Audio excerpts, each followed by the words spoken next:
You're listening to Science and Saucery, a show dedicated to adding life to your years. And now your hosts, registered dietitian Juliana Hever and scientist Ray Cronice.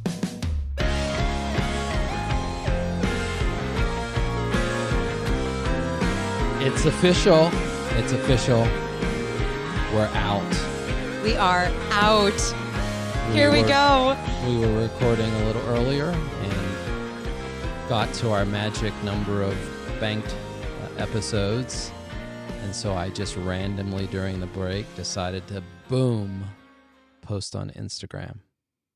Who knew? Who knew? Yeah, we're there now. So that's it. That's it. It's official. Yeah, we actually have to release a few shows, but by the time you're listening to this episode, number 4, you will know that either we've hit our mark or we have a lot left to learn, probably a little bit of both. Yes. Well, it's a journey, and we're excited to start. I've been wanting to do this for a long time, and when I met you, I was like, oh, I really want to do this with you, and I'm just really excited about this. Yeah, I am too. It's going to be fun, and I think, my biggest concern with these kinds of adventures are just keeping up with it. So once you start, these people that do this every day, can you imagine they have to do it every single day? They have to show up every day, and I like to think of it as they get to do this every day. Sure, but I'm talking about the commitment. The commitment is definitely something to do. You've said that from the get-go. You have to wait until we're ready. That's right. I didn't want to start until we are ready. And later on, we're going to actually translate over to video too. We're set up with a 3-camera shoot and a nice little studio that we're sitting at now. But I think we need to get our feet wet with the audio first. We can scrub through some of our roughness at first and then eventually get to the point where we're doing the live stream. Does that mean we have to actually not wear our pajamas at that point? Yeah, you probably sitting around in sweats isn't going to be the thing. So, but yeah, it's great to be back, and we're glad that everyone seems to be liking it. The people that we sent out our demo stuff to, that's been great. It feels good to do that, and it felt good to immediately get a bunch of comments. And our first subscriber, who? Anthony Gravely, my rock star wonder twin. He has been such a supporter for so many years, like since the beginning, since I started my career. He's been so supportive and wonderful. Anthony, I love you. Thank you. It was great. And our very own Anthony Masiello was out there. He followed us very quickly and was very excited about this. And a lot of other people. And Stacy, our wonderful. Yes. Our wonderful client. Our superstar client. Superstar, yeah. She's badass. Absolutely, man. You go find Stacy Rudnitsky. You go find her. I don't know what her Instagram is, but if you go find, I think it's her name. If you go find her Instagram, like she's like 8 months pregnant doing squats. It's like probably the most badass picture you've ever seen. She's like all about it, and she leaned up, and she just this last weekend got not while pregnant. Yeah. Note. She didn't lean up while pregnant, but she did do the squats while pregnant. That picture is she's very pregnant. It's like, you're starting 1, 2, 3 lift, and baby squirts out on the mat. That's what happened to me. Did you know that's my story? No. Yes, I went into labor. I was a personal trainer for many, many years, and I was pregnant with Maya, my first, and I was like, oh, she's never going to come. I couldn't wait for her to be born. I didn't like being pregnant, and I was lifting heavy and doing crazy workouts. And one day I was with my client, Marshall. I'd seen her 3 times a week for many, many years. And we went for a little walk around UCLA, and I said, oh, I can't wait for Maya to get here. And I went back to the room, and we were doing some lateral raises with some shoulder exercises, and boom, my water broke. Maya was there. Just like that. Needless to say, I never saw that client again. Sadly. Yeah. So yeah, it's really great to have everybody enthusiastic, and hopefully by this point they still are. So today we're actually going to be talking about Healthspan. It's a subject that's near and dear to both of our hearts. We love all things Healthspan.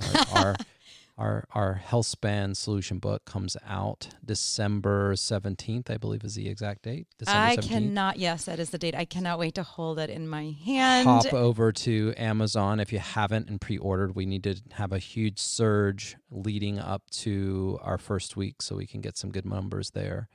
But we're really excited. Full color cookbook. Oh, it looks so pretty. I can't believe it. I've always wanted a full color cookbook. Hardcover.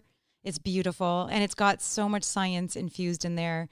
So we pretty much had the best publishers ever because they were so supportive of everything we wanted to do. It was quite an interesting and fun project, and I'm excited. Yeah, and we'll probably be doing some more interviews with people along the way too. I know these first couple of shows is really centered on Juliana and I asking various questions and trying to lay some of the foundational material that we want to talk about. If you would comment on any of our Instagram posts or tweet to us and let us know anybody you want us to interview or any other subjects you want us to talk about, we can go in a lot of places. I also want probably some of our clients. We've had some pretty fun clients and get some of them out there to talk about experience. Not that necessarily this is going to be centered on weight loss. In fact, we'll probably talk about that the least. I know it's a subject people want to hear about it, but it's probably one of those subjects that's better done than talked about because I think we all want to talk about weight loss and then we don't end up taking the actions to do it. But we've also had a lot of clients that were athletes. Izzy, a triathlete. Our adopted daughter now.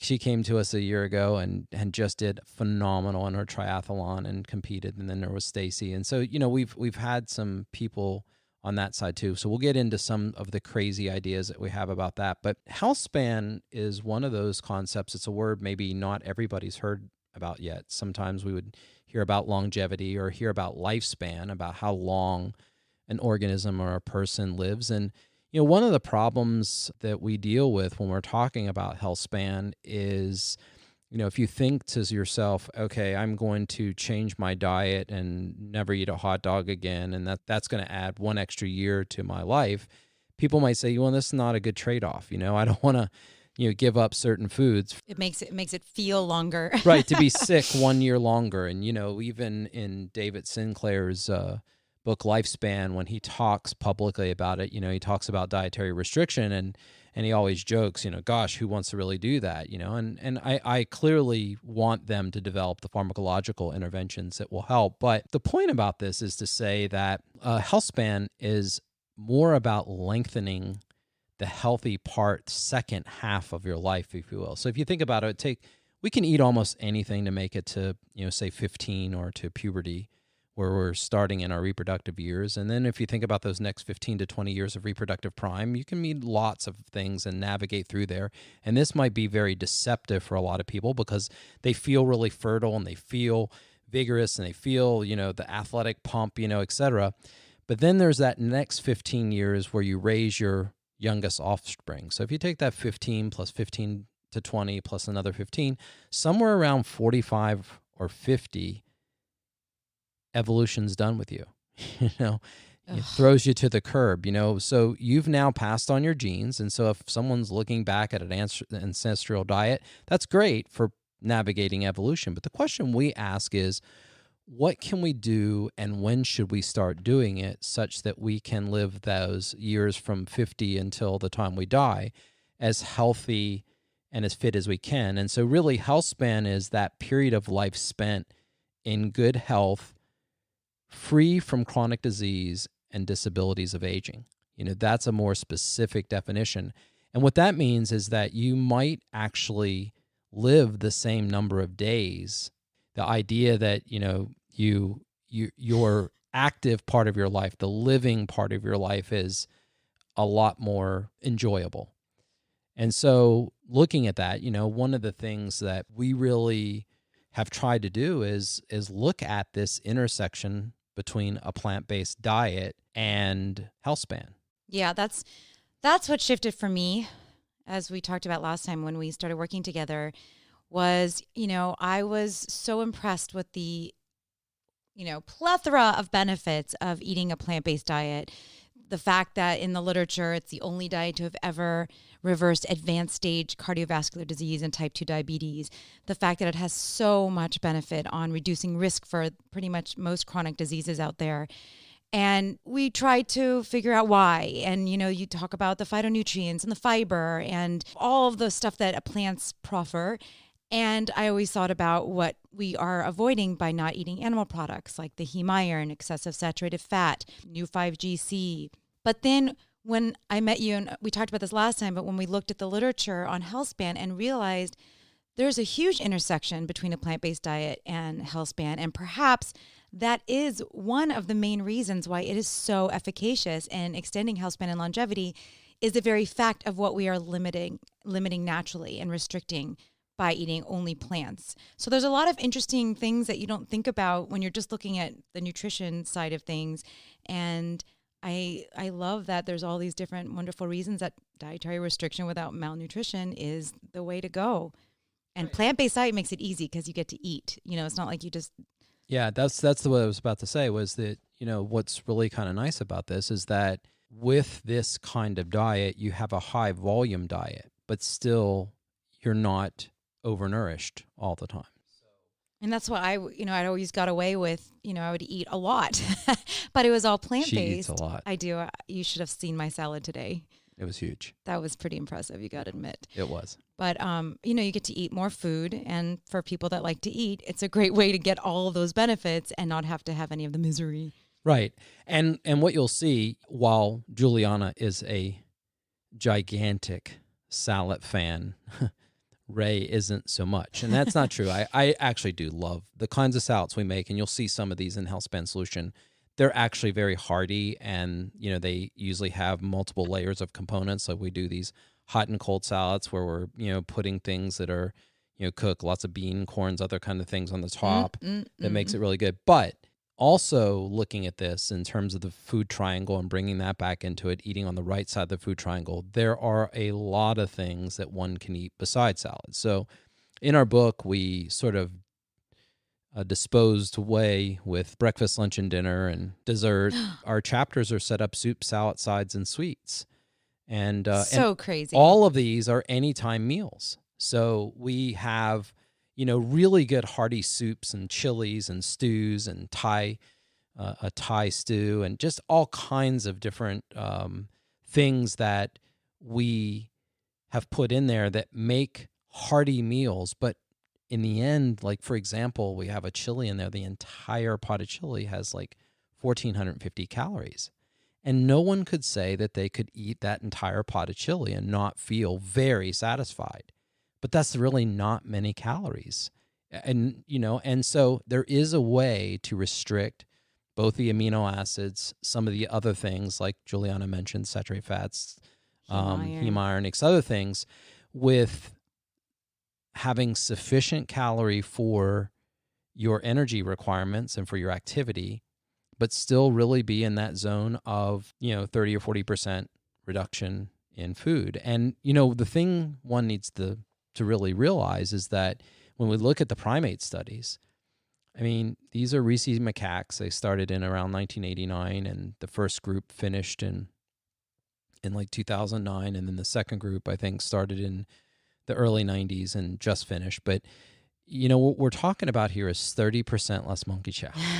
30% less monkey chow. Same monkey chow. If you look at the pictures, and maybe we'll do a post on this too, but if you do the pictures side by side and you just look, one of them is 27, their average lifespan's around 27 and a half years, and they live a maximum around, I don't know, somewhere around 35 to 40 or whatever. But what was really amazing is you look at them, and so that 27 and a half years would be equivalent in human years to about 80. And you look at the one monkey who 30% less monkey chow, wasn't supplements, wasn't exercise, wasn't even maybe optimal food. It was normal eating versus restricted by 30%.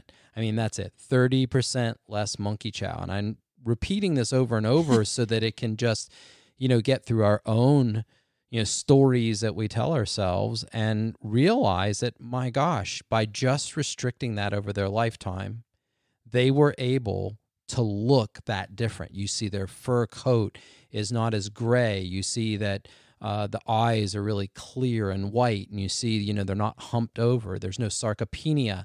And it's like we do all of these things to worry about how we can activate these longevity genes, and they did it with diet. Ultimately, and I think when we have David on, he can talk about this, but ultimately doing this with pharmacological methods, using a pill basically, I think that is going to be, certainly that's kind of the holy grail, and it's actually one of the drugs that I think will really be developed. I mean, they understand a lot about these longevity pathways, and I think it's very possible to see it in our lifetime. But until then, slowing down aging is, to me, what I really want to do. I want to be able to add that extra 15 or 20 year buffer so that if the FDA holds things up, I still have a chance. Yeah, I mean, we're always looking for these like quick fixes, and the whole idea of more. And if I take these supplements and, and eat more greens and have more smoothies and have more protein powders or whatever the latest trend happens to be to look fit. And we should talk about that at some point too, about this conflation of fitness and being healthy in the long run, Healthspan. There's a lot to be said about that crossover. Yeah. One of the problems that we have is that I think we hold up as society athletes as being the pinnacle of human fitness. And just because they are celebrated as, pinnacles of performance and what the human's capable of, that you don't take any of that away. That is absolutely amazing what humans can accomplish, from free climbers to long distance runners phenomenal. To skiers. Just the fact that humans have such an ability to endure and perform is incredible. But okay, let's move beyond that and say, in terms of Healthspan, do we really think of these people being active and live longer as being simply because they're doing all of this excessive activity? Or is it just compared to the average person that just doesn't really care about their diet at all? In other words, when we look at the blue zones, marathon runners don't really end up in there. It's activity. It's being active and mobile and working on your joints and just living active activities of daily living is what, all the blue zones have in common, is just having active lifestyles. And when we're here, just the regular average person, most of us spend a lot of time seated and then maybe an hour at the gym, and that doesn't compensate for all those hours in the uncomfortable seated position. But besides active, going back to athletes, a lot of athletes will go to a lot of extremes in order to achieve those goals that appear to be the pinnacle of success. And those goals are not necessarily in alignment with optimal health in the long run. Right. In other words, one might want to be far more overnourished to achieve the best goals in competitive sports. It may require, certainly bodybuilding requires chronic overnutrition. And then acute starvation. And but that's just for a very small window before they get out on stage. My point is that, they need to fuel to do that. Mm-hmm. But the question then becomes is that the backside of this, remember, lots of this, being more active is kind of be thought of as being more fecund or being more reproductive in those years.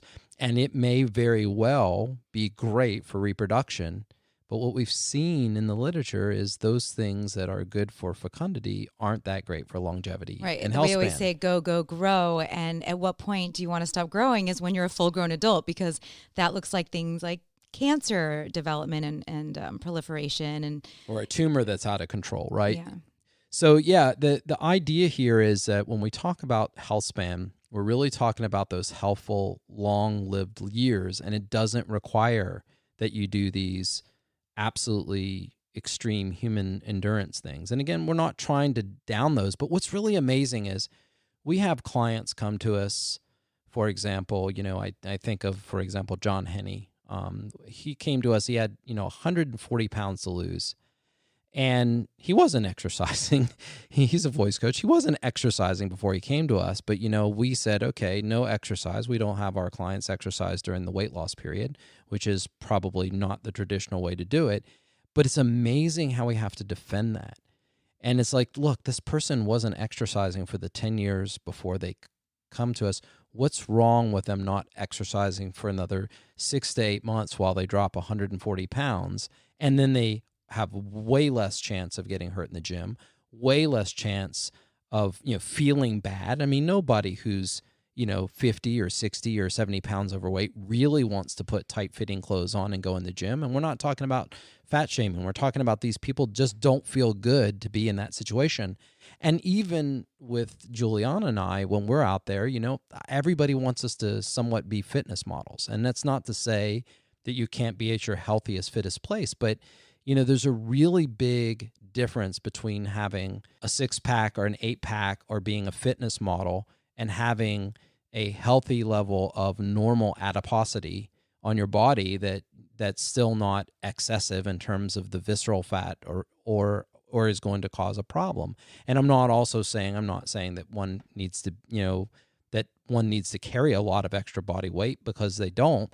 The idea here is that to try to say that being a fitness model isn't a little bit genetics, isn't a lot of work, because I know people who do this, and they're a lot of work to stay at that level of fitness. And so we conflate all of this. We conflate this idea of athletics and fitness model with health. And they are related and they overlap, and there's a lot of similarities. But right now, the first step is one that's relatively easy, which is just simply changing your diet and doing that for a short period of time while you let that new normal set in may require that you take a pause from your other activities, because it makes you hungry when you're trying to do those things. I think that it's really neat, the alignment of the popularity of plant-based diets and us talking about HealthSpan and this whole movement of minimalism. And this is something I'm learning in my older years, is how to kind of be more minimalized in my life, getting rid of stuff, eating less, exercising less hardcore. Every single one of my careers I've chosen my whole life, dance, acting, and then personal training, and then dietitian.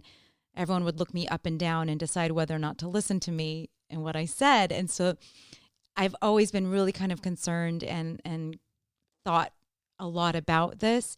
And there's something very liberating and empowering to let go of all of those preconceived ideas of what it means to eat enough and be fit enough and look a certain way, and just to think, I'm just going to do a little less. I'm going to eat a little less and do a little less. And it kind of works. So we joke about cold and starving. How did cold and starving change your plant-based message? Yes, this is really a funny story, actually. I didn't know Raymond, and I was, big into fitness obsessively. And I, at this point, had already, a couple injuries from overuse that I just couldn't get rid of. But I kept pushing because I was really, really determined. And so one of those days, I was listening to podcasts and all that back then while I would run. So I would run further and longer. And one of the podcasts I was listening to was this crazy scientist who lives in Alabama talking about being cold and having the house cold and sitting in cold water. And then he goes on to say, why would we feed anyone when they come over, and we should entertain without food? And I was listening to this podcast kind of horrified, thinking, oh my goodness, I hope no one has to live with him. Like, how does anyone live like that? That sounds like torture. It's crazy. It just sounded so extreme to me. And this was the Rich Roll podcast, the first one. First Rich Roll, and then Rhonda Patrick. Yeah. Because I was like, who is this crazy person? And I listened more, and I was like, oh my goodness, this man is a little crazy. But wow, I have learned so much since actually engaging in that conversation and looking at, this whole new world. But I would love for you to explain how mild cold stress plays in here, because it seems like a leap. It seems kind of crazy. Yeah, it does. And, the really interesting part of getting started with this is that, I had originally, when I lost my weight, I did it through cold stress. And the idea was the body just requires a lot more energy to stay warm when it's cold. And so I was going to lose weight by any way necessary. And, I looked at, at the time I was inspired. If you've ever read Tim Ferriss's 4-Hour Body, Tim tells the whole story there. But the idea was I was inspired by the fact that, Michael Phelps is eating, 10 or 12,000 calories a day, whatever the number was. And, how could that be? Calories matter. And when I thought a little deeper about this, it was, look, water's 24 times more thermally conductive than air. And that heat has to go somewhere. So, all these swimmers become little immersion heaters in big giant swimming pools. And the chance that their little body's going to heat the pool up, to their body temperature is probably slim to none. So they're constantly draining energy. So I lost the weight that way. I went to Singularity University the first year that was being held out at NASA Ames.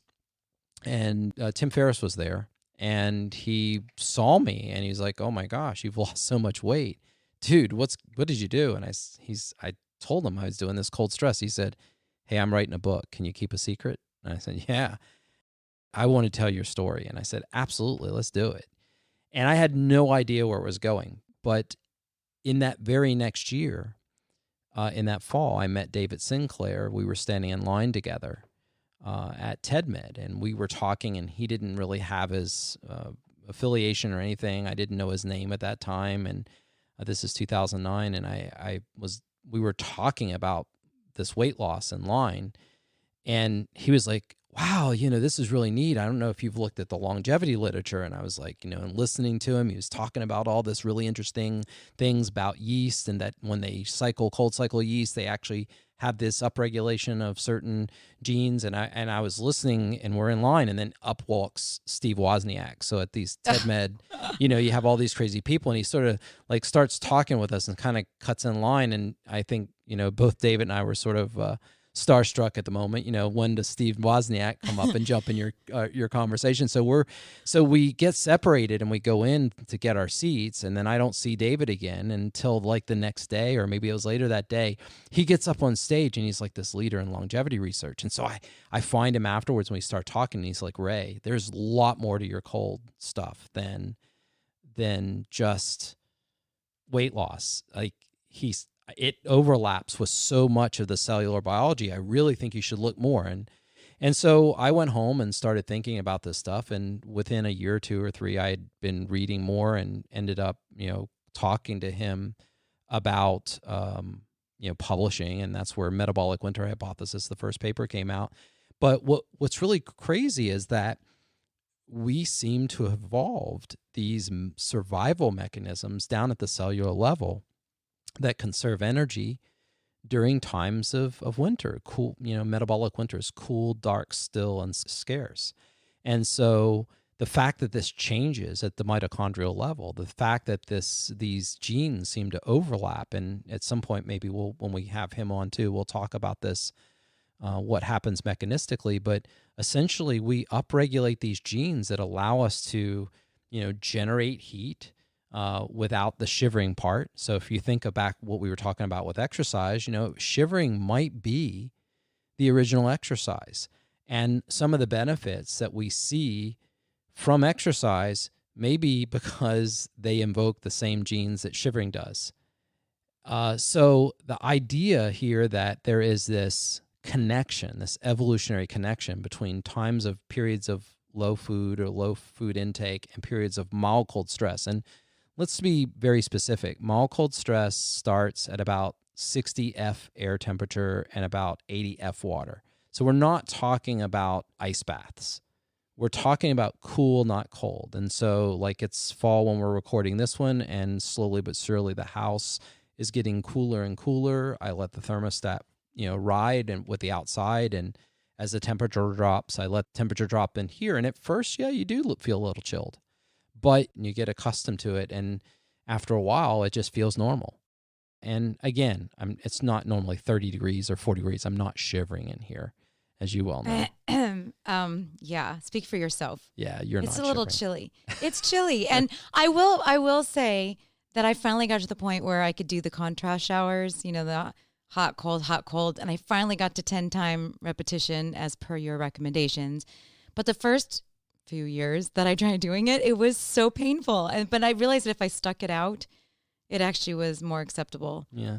And this, what you'll see in our book, we have a whole chapter on this, but what you'll see in the book is that this is not just limited to diet and the temperature side, but also the circadian clock. So, our body temperature cycles throughout the day, and it's, at its highest point when our alertness is at the highest point. We have the evening, and then in that afternoon or evening, then the circadian afternoon or evening, then it starts to drop, and it's our temperature is at the lowest point at about 4 a.m., about a couple of hours before we wake up.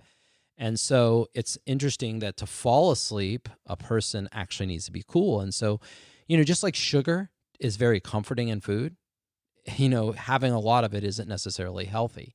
And the same thing goes for temperature. You can get in a really warm bed and it feels great to have piles of covers and you can fall asleep really easy, but you might have secondary insomnia later because you're overheated. And one of the little hints that I'll put in here, and you'll read more in the book, if you put your feet out of the covers in the morning or early in the morning, that's a sign that you're actually using too many blankets, because that's a way for you to short circuit your brain and feel like you're cooler than you really are, because your feet and your hands, your nose, your ears, these are our symptoms. These are our sensors that actually detect what that environment's like. And so a lot of times if your hands and your nose and your ears and your face and your feet are warm, you can wear less around your midsection and still feel comfortable. So those were the words that I heard you when I was running my laps and listening to this interesting thing. Did you ever foresee what happened with this information and how now there are places you can go to get cold and cold baths and cold sculpting, and it really kind of took off in a very interesting direction? I'm really surprised that both fasting, dietary restriction, and cold got as big as it did, especially as many people as made fun of what I was doing. He said, well, this is great, but nobody's miserable. Gonna buy it, Yeah, it's miserable. Well, you're not selling anything either. It's it's just something anyone could do. I just every wanted day. to do the research, right? Well, yeah. So that was good. And so I'm not surprised. If you go watch the TED Med talk I did in 2010, which is a year or so after this whole encounter happened, when I really had researched it more, but before I got too much into food, I hypothesized at the very end, if you had a pill and I said, it could take care of all these things, wouldn't you run out to take it? Well, basically moderating this dietary restriction, moderating the activity, moderating mild cold stress, all of these have the ability to add life to your years. And I think that we're going to see more of it. I think that it is going to matter, and I think we'll get better.